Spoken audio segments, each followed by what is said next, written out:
নমস্কার, সুরজিৎ মান্না ক্রিয়েশনস চ্যানেলের পক্ষ থেকে তোমাদের সবাইকে সুস্বাগতম। আশা করি তোমরা সকলে ভালো এবং সুস্থ আছো। আমি তোমাদের জন্য এই ভিডিওটিতে তুলে ধরছি 2025 সালের ক্লাস 6 তথা ষষ্ঠ শ্রেণীর ছাত্রছাত্রীদের ফার্স্ট ইউনিট টেস্ট তথা প্রথম পর্যায়ক্রমিক মূল্যায়নের জন্য রায় ও মার্টিন প্রশ্ন বিচিত্র থেকে ইতিহাসের এক সেট প্রশ্নপত্রের সম্পূর্ণ সমাধান করছি। তার আগে তোমাদের কাছে অনুরোধ, তোমরা ভিডিওটি না টেনে পুরোটা থাকো। ভিডিওটি কেমন লাগলো কমেন্ট করে জানিয়ে ভিডিওটিতে লাইক দাও এবং শেয়ার করো। আলোচনা শুরু করছি। 3 নম্বর মডেল সেট বালি বঙ্গ শিশু বালিকা বিদ্যালয় এবং বাঁকুড়া জেলা স্কুল, এই দুটি স্কুলের প্রশ্নপত্রের সেটটি সম্পূর্ণ সমাধান করছি। একের দাগে সঠিক উত্তরটি বেছে নিয়ে লেখো যে কোন চারটি। 1 নম্বরে আদিম কথার অর্থ অপশান এতে খুব পুরনো। 2 নম্বরে আদিম মানুষ প্রথমে অপশান বিতে কাঁচা মাংস ও ফলমূল খেত। 3 নম্বরে বুদ্ধিমান মানুষের প্রজাতিটির নাম হলো অপশান সিতে হোমো স্যাপিয়েন্স। 4 নম্বরে মেহেরগড় সভ্যতা আবিষ্কৃত হয় অপশান বিতে 1974 খ্রিস্টাব্দে। 5 নম্বরে সিন্ধু সভ্যতার সবথেকে বড় কেন্দ্র হলো অপশান বিতে হরপ্পা। 2 এর দাগে শূন্যস্থান পূরণ করো যে কোনো তিনটি। প্রথম প্রশ্ন, লেজবিহীন বড় বানরকে বলা হতো ড্যাশ এপ। 2 নম্বরে হরপ্পা সভ্যতার বাড়িগুলি তৈরি হতো ড্যাশ দিয়ে, পোড়া ইট দিয়ে। 3 নম্বরে উত্তরপ্রদেশের ড্যাশ 2 দিকে ধারওয়ালা ছুরি পাওয়া যায় ড্যাশে, না সরাই লহর রাইতে। 4 নম্বরে হরপ্পা সভ্যতা ড্যাশ যুগের সভ্যতা, প্রায় ইতিহাসের যুগের সভ্যতা। 3 এর দাগে একটি বাক্যে উত্তর দাও। প্রথম প্রশ্ন, ভীম বেটকা কোথায় অবস্থিত? মধ্যপ্রদেশের ভোপালে। 2 নম্বরে হুনসগি উপত্যকা কোথায় অবস্থিত? কর্ণাটকের গুলবর্গা জেলায়। পরের প্রশ্ন 3 নম্বরে হরপ্পা সভ্যতা কে আবিষ্কার করেন?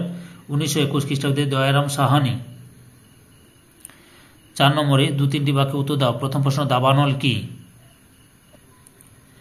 বনে লাগা আগুনকে দাবানল বলা হয়। বনে গাছের ডালে ডালে ঘষা লেগে আগুন জ্বলে উঠে দাবানল সৃষ্টি করে। আদিম মানুষ আগুন জ্বালাতে শেখার আগে দাবানলের আগুনকে সংগ্রহ করে কাজ চালাতো। 2 নম্বর প্রশ্ন, সিটাডেল কি? হরপ্পা সভ্যতার প্রতিটি নগর 2টি আলাদা অংশ নিয়ে গড়ে উঠেছিল, একটি উঁচু ঢিবি এলাকা এবং একটি নিচু এলাকা। নগরের উঁচু এলাকাকে বলা হতো সিটাডেল। সম্ভবত এই অংশে শাসকরা থাকতেন।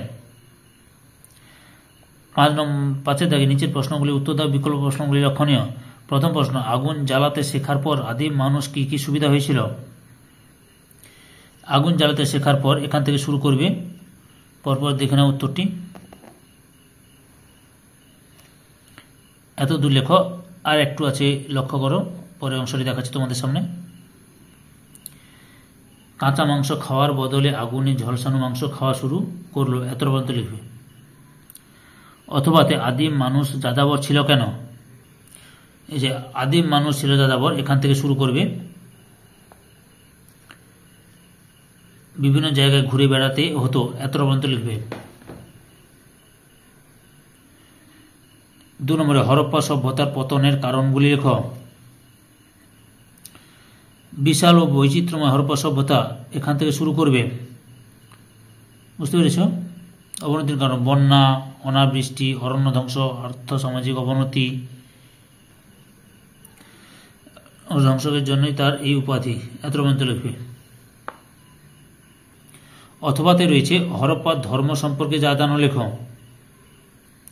হরপ্পার ধর্ম সম্পর্কে লক্ষ্য করো উত্তরটি। হরপ্পা সভ্যতার, এখান থেকে শুরু করবে, মূর্তি পূজা, মাতৃপূজা, যোগী মূর্তি পূজা।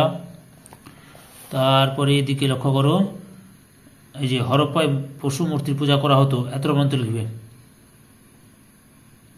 যে শিলমোহর যোগাসনে বসা, এখান থেকে শুরু করি। 6 থেকে 8 10টি বাক্যে নিচের প্রশ্নগুলি উত্তর দাও। প্রথম প্রশ্ন, আদিম মানুষের জীবনযাত্রার মান ধীরে ধীরে কিভাবে উন্নত হয়েছিল? আদিম মানুষ ছিল খাদ্য সংগ্রাহক, এখান থেকে শুরু করবে, দিয়ে বিভিন্ন অংশে ব্যবহার করতে থাকে, এত পর্যন্ত লেখো।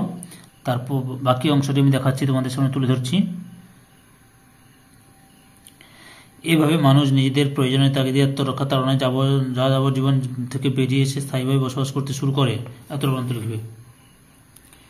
2 নম্বরে সিন্ধু সভ্যতার মানুষের সামাজিক জীবন ও অর্থনৈতিক জীবনের বৈশিষ্ট্য আলোচনা করো। হরপ্পা নগর কেন্দ্রিক সভ্যতা হলেও এখান থেকে শুরু করবে, দিয়ে বিভিন্ন পেশায় মানুষ এই সভ্যতায় বাস করত, এতটা পর্যন্ত লিখবে। দেখেছ? এই ভিডিও লাস্ট প্রশ্ন অথবাতে রয়েছে মহেঞ্জোদারোর স্নানাগার সম্পর্কে লেখ।